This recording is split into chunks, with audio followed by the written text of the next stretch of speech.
Coming up on the Paper Talk today, we'll be talking about that epic win over Fulham. It just keeps on getting better under Michael Carrick, so we'll be getting into some of the post-match reaction from Michael Carrick and the players as well. Also, it is transfer deadline day. Are Manchester United going to be doing any business? Let's find out.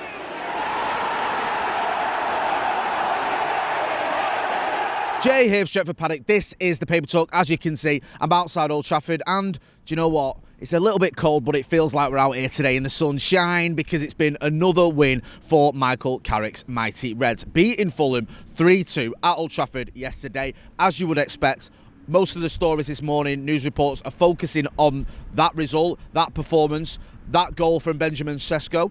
Also, as well, it is transfer deadline day. You can almost forget. It doesn't feel like Manchester United are going to be doing much business, but we will be keeping an eye on it because you never know. You never know with Manchester United. There might be something happening, although it feels a little bit unlikely. Let's talk about the Fulham win. So, lots to talk about. Obviously, Benjamin Sesko getting that late winner. I think it's in the 94th minute. Great for him. Michael Carrick was full of praise for him, as you would expect. Benjamin Sesko was sort of struggling to put it into words in his post-match reaction. I think he used words like amazing, fantastic, all the usual superlatives you'd expect. Very emotional, he said at the time. You could see he's had a lot of pressure, Benjamin Sesko, and I think people have looked at it and gone, has he been a waste of money, some people have been saying? Is he another Rasmus Højlund sort of 2.0 where it's a player we spend a lot of money on, doesn't quite live up to expectations? And I've always felt that's harsh. And I think too often in the sort of modern era, everything could be a right little dinosaur now, we don't actually just watch footballers. We don't just look at what we're seeing and go, okay, that's a player who looks very good. We go, let's look at the stats, let's look at the goals, let's look at the assists and things like that. Sometimes you just have to watch him, and you can tell by watching Benjamin Sesko, he's a very, very talented footballer, and he's someone who's actually done quite well when he's put on a United shirt. It's not been all perfect. I'm not going to pretend it hasn't, rewrite history. There has been games when he has maybe struggled a little bit, but there's been a lot of games where you can see he's a very good player and you can see what he brings to the team, and you can see why Manchester United bought him, and I think it made a lot of sense to get him whilst he was available. He might not be playing every game this season for Manchester United, but he's certainly one for the future, and in my opinion, and get involved in the chat in the comments and let me know what you think, he is an upgrade on Rasmus Højlund, and I think we're beginning to see little signs here of just what he's about. I like the fact that he's willing and able to come off the bench. He doesn't spit his dummy out. He doesn't sulk when he isn't getting picked. And yesterday, that goal was a fantastic finish. And we needed that. We needed that win. And he needed that goal. And long may it continue. So, yeah, I've been impressed with Benjamin Sesko. And I think he is a little bit harsh. And I think he's already got, is it like 5 Premier League goals? Which isn't anything to shout about. Let's not be silly. But considering where we were at last season with some of our attackers, that's not too shabby when you're not starting most games, let's put it that way. And look, it's not just about this season with Sesko, it's about the many seasons, hopefully, he'll spend here at Old Trafford to come as well. Another player getting praised was Casemiro for his no-look pass.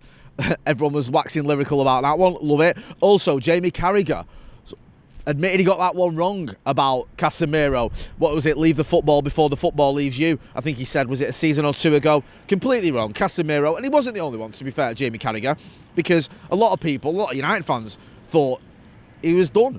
I mean, I remember some of the performances. Remember Arsenal a couple of years ago when he was playing in defence, the Brentford game. It looked like were his legs going a little bit. Well, they weren't. He was just maybe struggling a little bit in the system he was playing in, with some of the players alongside him, going through a little bit of bad form. It happens to everyone. But what is the saying? You know, form is temporary, class is permanent, and he is different gravy. He really is Casemiro. We are going to miss him. We missed him yesterday when he went off the pitch, and that is an issue that we're going to have to look at, because every time Casemiro leaves the pitch, United tend to concede goals, tend to look a little bit more shaky. So we do need to replace him. We know he's leaving at the end of the season. It isn't going to be easy to replace Casemiro, but it's something that Manchester United will need to do, because he's been an absolute phenomenon this season.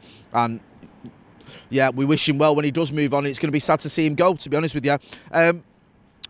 In other news, if we can move on slightly, in fact, no, let's not move on. Let's bask in the glory of that Fulham game a little bit more, because Michael Carrick had something to say about Matheus Cunha as well. He said he was praising Matheus Cunha, and he says there's more to come from him. And I agree, Matheus Cunha is another player who's looked revitalised, hasn't he, the last few weeks. He was someone else who was a few question marks earlier on in the season. He wasn't getting the goals and assists you'd expect from a player of that quality. He was having a lot of sort of near misses, hitting the post, looking good, but not quite getting the end product wasn't quite there. And some people, not many, but some people questioning it, going, oh, what's going going on here? Is it coming to Manchester United? Has it been too big a step up for him? Is he the player we thought he was at Wolves? All nonsensical. He's showing what he's about. Scored another goal yesterday, a very good finish again, following on from his great goal at the Emirates. So he's someone who is looking like he's enjoying life under Michael Carrick, enjoying life at Manchester United. And Michael Carrick makes a good point. There is more to come from Matheus Cunha, and I agree with that.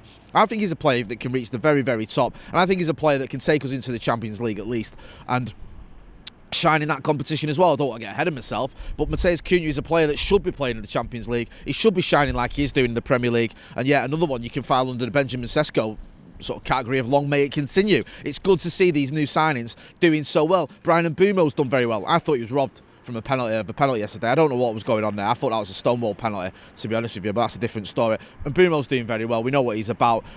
Senna Lomans has come in and done very well as well. Matheus Cunha's smashing it, and so is Benjamin Sesko. Very good window from Manchester United in this summer. Really was, wasn't it? Don't often say that about United, but a good window, and hopefully those players can be part of this team that carries the club forward and brings us a lot of success for years to come. Let's talk about other things if we can. Marcus Rashford. Now, this is a story doing the rounds. I think it started in the Telegraph. It's been picked up by Court Offside and one or two others as well. The idea of Marcus Rashford coming back to Manchester United under Michael Carrick. Now, Marcus Rashford's doing very well at the new camp. I think he's got 10 goals, 12 assists or something in about 32 games. So a very good sort of return there. It's not all been amazing. There's been games where he's not sort of been at the races, but on the whole, it has been a very productive spell there, productive loan spell. Barcelona, from what we gather, would like to keep him. They want to pay around 30 million euros for him, which, look, I get he's on mega money, and I get he's 28 years old, but that to me just seems baffling to me, that a player of the calibre of Marcus Rashford could end up going for like 25 million quid, especially when you've got players like, was it Strand Larsen going for 50 million quid? He scored, one goal last season? I mean, the mind boggles. It does. I think maybe the wages come into it. But Michael Carrick is sort of suggesting that Marcus Rashford could have a future at Old Trafford.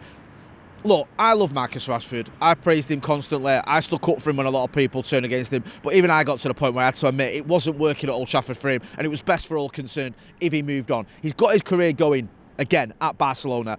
Is he going to come back to Old Trafford and carry that on? Is he going to be the player he's been at Old Trafford maybe a few years ago when he's really shining? Is he going to be the player he's been at Barcelona? Or is he going to come back to Old Trafford and are we going to have the same issues we had last season where he looks a little bit disinterested? He looks a little bit just miffed, for want of a better word. It looked like he didn't want to be here, and he wasn't scoring many goals. He wasn't getting many assists, and his performances weren't great. So it's a bit of a conundrum, because we know the levels that Marcus Rashford's got. He's a very, very talented footballer. I don't think anyone can deny that. What is it, 128 goals or 38 goals for Manchester United? Something silly. Quite a lot of goals for Manchester United. I can't remember the exact figure, but a lot. He's a player that when he's on it can score absolute worldies. We've seen him score some fantastic goals. We've seen him put in some great performances. We've seen him get 30 goals in a season, which isn't easy, but we've also seen the Marcus Rashford where he looks a little bit like someone's put a gun to his head and told him to go and play for Manchester United. I think in this situation, you have to weigh up everything. You have to weigh up the squad, the players you've got, the amount of game time he's going to get. Is he needed at Manchester United? Does he want to come back to Manchester United? Who's the manager? Will it be Michael Carrick next season? It might not be. It might be another manager who comes in and goes, I don't want Marcus Rashford. So lots of ifs and buts and maybes there. So we'll have to wait and see. But Michael Carrick sort of insinuating that he'd have him back. Let me know what you think. Get involved in the chat and the comments. It is a bit of a head scratcher, that one. Just finally as well, I mentioned earlier, is deadline day. There's a few stories doing the round around transfers. Is it Jeremy Jacquet's gone to Liverpool? And I think Florian Plettenberg, who's our mate, who's been on the channel a few times, suggesting that United were trying to hijack that deal. Well, I don't like to, discredit journalists that I have a lot of respect for, but I think that's absolute garbage, because I don't think Manchester United are going for another centre-back. I don't think we're trying to sort of hijack a deal at the 11th hour for a centre-back who's not even going to get in the team. And I don't think we've got 55 million quid to spend right now either, which is, I think, what Liverpool paid for him. So I'm a little bit sceptical on that one, to be honest with you. Another story doing the round of transfer stories that I think Gabriel Biancheri could be heading out on loan. So we might have a few youngsters going out on loan. I think Rotherham is a club that he's been linked with. We'll have to keep an eye on that. Let you know if there's any movement going on at Manchester United. I don't expect any incoming transfers, but we will be live later on with the Paddock podcast. So if anything pops off, we'll let you know. It's an earlier transfer deadline day finish today. I think the window closes about 7 o'clock. So if anything happens, we'll let you know. Make sure, if you're not doing so already, you are hitting like, share and subscribe. Go and check out the merchandise as well. There's a link in the description. Go and check out all the post-match reaction. You've got Andy Tate, you've got the lads on the watch-along and the live review. Also, we'll be hearing from Stephen Howson later on today as well. I've been Jay Martin. This has been the Paper Talk from a pretty cold but cheerful Old Trafford. Thanks for watching.